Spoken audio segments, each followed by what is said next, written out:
out to the point where sometimes I have a video of you sleep on a set that you didn't even have to be on.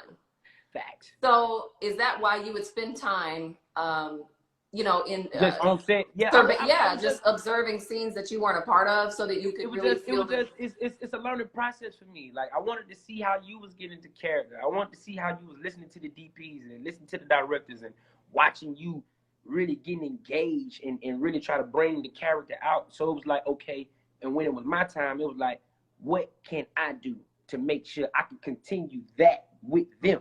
You see what I'm saying? I want to continue the journey with y'all. Where I'm like, okay, if I could bring the best out of them in this scene, that's what I want. Like, I'm trying to go grab. I could tell you were like, I know you. We did Almost Christmas together. That was right. We did our debut Big Boy together. That's debut. We like brothers and sisters, the way they really don't know. You feel me? We like twins on the low. Say what? We like twins on the low. We're like twins, right? I hope we do it again. I hope we keep doing it because we do have Come a great. On. That means it's a good thing. Yeah. So I was gonna say, what was I gonna say? About being on set. Yes, we were. Yes. So we got to see like a more serious side of you on screen, but what people I think wouldn't realize is you take this very seriously. You're very focused. You ask questions. You treat it like you're a student of the craft. Even though you've got credits to your name at this point, you got a whole hit TV show. You do stand up. You do this. You do that. This is not your first film, but what I loved is that you brought, I think, like a focus, a determination. It was like you were very laser focused when you were about to be in, even if you were being funny, even if I had to crack your head with a bottle, whatever was going on, you were very, very focused. That's one thing that I give you credit for, because that's not easy to do, especially when you are a class clown like you are. Facts. I appreciate it. It's just I want to always continue just to reinvent myself to the people. You know what I'm saying? And I don't never want to half-ass. And like, I'm a real hustler, and I know if you hustle, whatever energy you put in, you can probably get double the energy you put in, or you probably gonna get the energy you may want, or you're gonna get less. Now, if you give half, then you already setting the standard of, you don't even know, you already giving half of what you even want. So if I'm coming in, I say I want to give 100, but I gave 150, I gave 80. You see what I'm saying? It's like, okay, I end up getting 80 out of it. I always want to focus and make sure I'm being the best me. You know what I'm saying? Like, well done. In order to be great, you got to do what the common not doing. You know what I'm saying? Like, it's easy to just, let me remember the lines. Okay, just like you said, wilding out. Okay, I can act like I'm the shit because they know me. Let me go up here and do my, man, all that can be taken away tomorrow. You see what I'm saying? So I treat every gig like it's the brand new of something that I ain't never done before. I feel like it's a fresh start all over again. Yeah, I can attest to that. I did my first movie. I don't even know. I want to be the best me, so I can keep everything that I've done here for forever. Maintain it. Yes. You talked a lot about longevity, and I know that that's your focus. And from my vantage point, I must say you seem to be going about it all the right ways. You're keeping God first. Like, your relationship with God was also surprising. Like, you are a funny guy and you a fool. However, you're a preacher on the low. Like, you have an anointing when you speak. No, I keep God first. I know Pastor Youngfly. That keeps me sane. You know what I'm saying? Like, because we know once we leave our doors, we're battling a lot of stuff, and even when we're home, we're battling a lot of stuff. You feel what I'm saying? And as entertainers, our job is to put it behind us and entertain. Like, they don't understand. Blinders. So we have to entertain off emotion. We have to entertain off pain. We have to entertain off happiness, sad. We have to make sure everybody else feel good, but we're battling so much stuff that people just don't understand. So by me being prayed up, and I know God is amazing, you feel what I'm saying? And without God, I'm useless. I'm nothing. And long as I know that He's leading my life, I'm his warrior. So He sent me on a mission. That's what I'm trying to tell you. Okay. I ain't come here because I want to be here. Okay. Somebody sent me here. Okay. So you know I'm finna go crazy, man. Talk to him, DC. Talk to him. I'm finna go crazy. Our only job is to figure out why It's just figure out why. be a Once vessel I figure out why, and figure out why. Let him put you on the path and keep you in the middle. You hear me? Okay. And that's the only way. That's the only way. Like I answered the question last night. He was like, "How you balance so many talents?" I'm like, listen, if God blessed me with so much, you feel me? If He only blessed me with one thing, I just do that to the best. He blessed me with so much where I'm like, you know what? Yeah. They gotta know about this.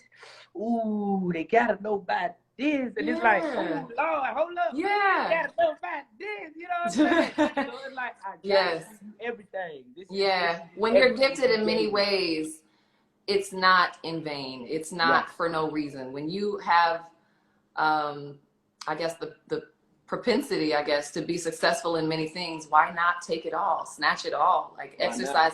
And that to me, I can relate to that because I feel the same. Like, well, who says I have to just do music? Who says I have to just be a songwriter? Who says I have to just be an actress? Yeah, I like to focus on one thing at a time, but I'm gonna be on this earth.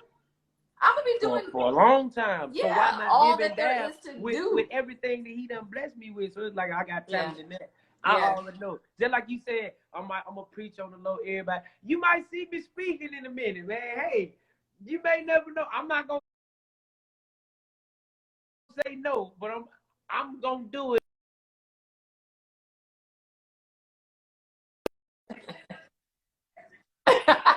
A secular saint.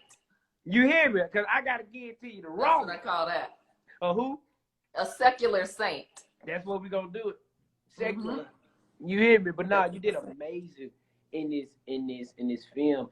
And for this to be your this was your first lead. This was your first lead. This is my first lead in a theater release. I've led in TV shows. So I had a little bit of practice, but you know, I'm still working, still growing. One thing I can say, man, you did your. I don't like want to keep cursing all the time. You did your shit so well that it was centered around you anyway. You see what I'm saying? Like, it didn't matter how everybody might have their point. It went right back to you. And you carried the movie so great and so well. And I just felt like everybody in the movie, it brought a different light to everybody. You see what I'm saying? Like, you had I think the climax, you had so many climaxes in this movie. You feel me? That it makes it so entertaining. You gave us almost 5-6 different emotions. Yeah. Like 5, you had a lot 6 different looks. You call them climaxes. You was already portraying in a movie. See, I don't think people you gotta dissect the whole movie. She gave you 5 looks within one character in the movie. You feel what I'm saying? And Jason played a hell of a great father. Yeah. I said this movie is gonna be one of those breakout roles for everybody because it made everybody look different in another light, and it took everybody to a whole nother tone of acting. True. This was a movie of saying everybody can act. True. You feel what I'm saying? Yes. And it's like you want to see yes, and it's not what when you look at the flyer. When I looked at the flyer, and I saw the film myself, finally, you know, we see it all disjointed. We see it all, we shoot things so out of order. But seeing it in order and then looking at the flyer, I'm like, wow, all of us are playing something almost completely different than we've ever seen them play. From you to Cat Williams. Rotimi, I think, is probably the only thing that you can kind of recognize. You know it was more similar, but I think this was the craziest he's ever been. You see what I'm saying? Like, we actually got him. I agree. We actually got him to see like he was tired of himself. Like he literally had to, like he had to tap in. Like, y'all done drove me crazy. I was like, ooh, we never got that side of the road over. That's true, because the look in his eyes and stuff would actually truly genuinely scare the shit out of me. No cap. There were moments where I was like, I know how serious I was coming on set, and I'll watch Timmy. I'm like, man, he's a gangster. How is his right hand man? Who am I supposed to be if he is gangster? I can't out gangster him. You see what I'm saying? So I'm like, all right, well, let me tone my gangster down. And if I'm his right hand man, why? So that's why I was coming on set. I was just like, I need to know how he interact when he's not around me. Yes. Okay. You see what I'm saying? So I can know how we can interact when we together. So I'm like, I know how my man's is when he's not around me. So You that's why smart. it made it look like this was my partner for real. Yeah. You feel me? Yeah. So, cause I know how and y'all did that you well. is, so Had why would y'all I ever try to met? out-gangster you? Yeah. Have y'all ever met before this? Yeah, we met before. Y'all yeah. have met before. Okay. Yeah, like Okay, because brothers. y'all really bonded very well. But It that's the looked thing, really like easy. you don't want to go on set and not be cool with the people you working with. True. You see what I'm saying? Like it still is a work environment. I think that's why the movie was so crazy, because even off set we was still politicking and chilling. Like people don't know, like we was actually, everybody on set was cool. Yeah. Whoever came to set, we was kicking it.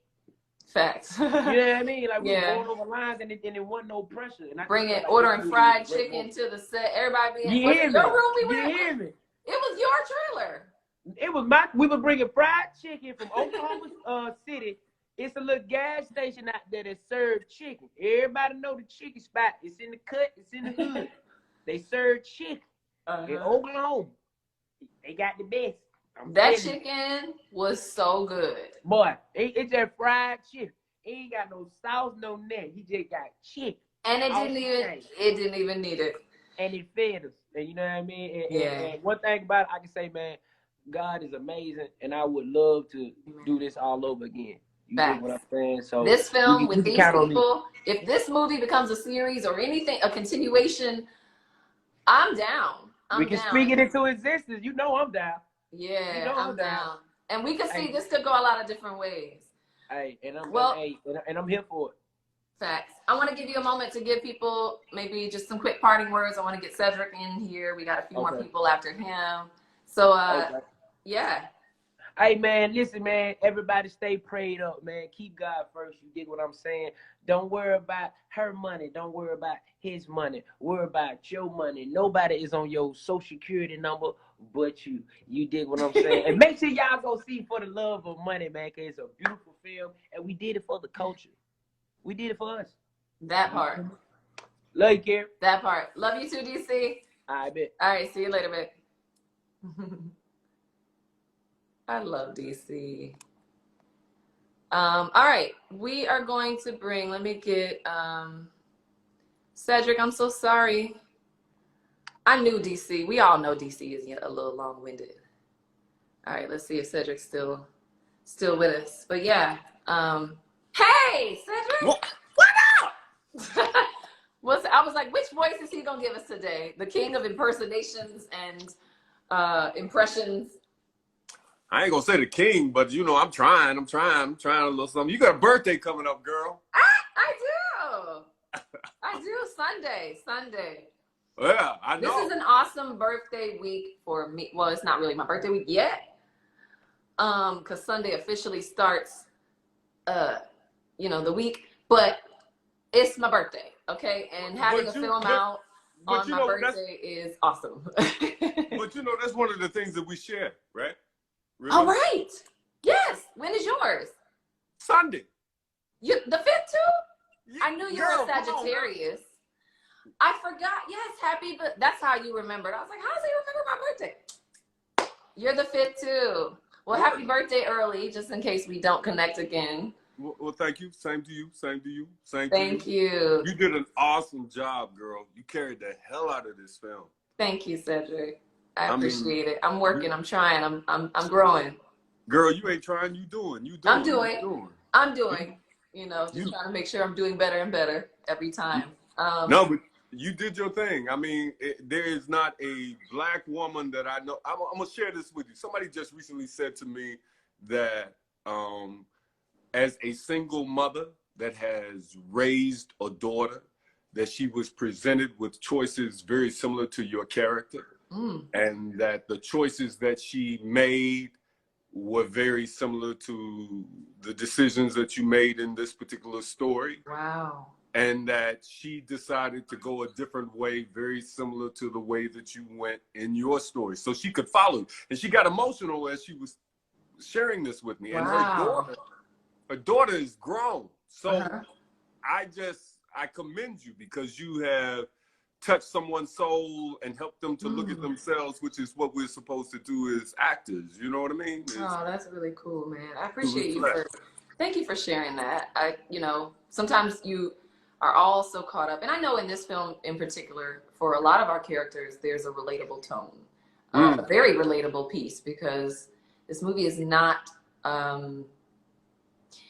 it's layered, it's faceted for every character. It's well written. And you're in the moments and you're, you know, playing a role. And it's not until people begin to see it, which can be a whole year, in our case, 11 months later, you don't really know, you know, how people will receive it, or what they think of it, or how they feel when they're seeing it. So I appreciate you for sharing that. For me, I want to ask you this. All right. So what was your most challenging thing about the role of Brian? Guys, he plays Brian in the film. But what was your most challenging aspect of playing Brian in this film? To keep up with the tone that you guys had set. I mean, from the day that I stepped on set, you guys had spent probably a week rolling. And so you set a rhythm. And you can't jump on a train walking. You know what I mean? If the train is already moving, you got to be able to run and catch up. Yeah. So I remember the first day, the DP asked me the question. He was giving me some instructions and that kind of thing. And then I looked at him and I just simply said, okay, I'm going to keep up with her. So wherever you were going, that's how fast that I wanted to make sure that I was going. So the biggest challenge for me was keeping up with the train. Okay. What about for you? What was your biggest challenge? I don't even know what my biggest one was.